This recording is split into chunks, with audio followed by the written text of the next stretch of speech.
And the other thing I wanted to mention also is that the people who you hang out with obviously influence you as a person, right? That's not new. I think everyone knows that.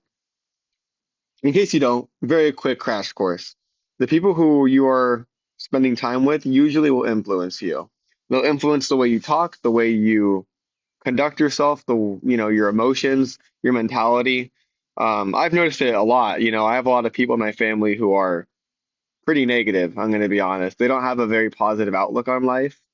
And, I'm not going to cut them off because they're my family. But the reality is, like, whenever I do spend time with them, like, I do kind of see myself walking away feeling a little bit like Debbie Down. Like, I'm just kind of like, oh, dang. And then whenever I hang out with my friends, who I intentionally, I've decided, I always, throughout my whole life, I have always intentionally picked people who are positive to be around. Whenever I hang out with them and I leave, like, I always feel kind of charged up. And I'm like, dude, like, like, I got the world in the palm of my hand. Like I can truly make a difference in my life.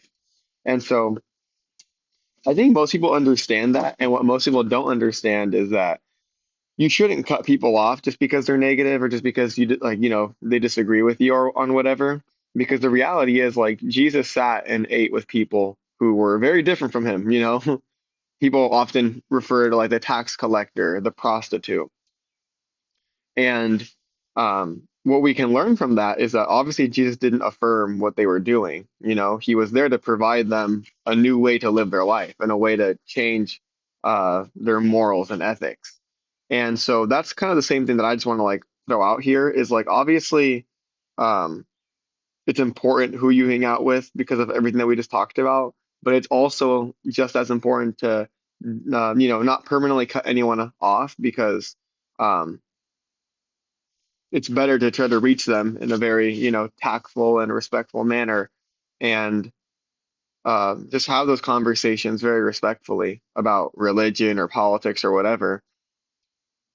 And understand that A, friendships and relationships aren't all about that. In fact, most of my friendships that I have, we don't even talk about that stuff.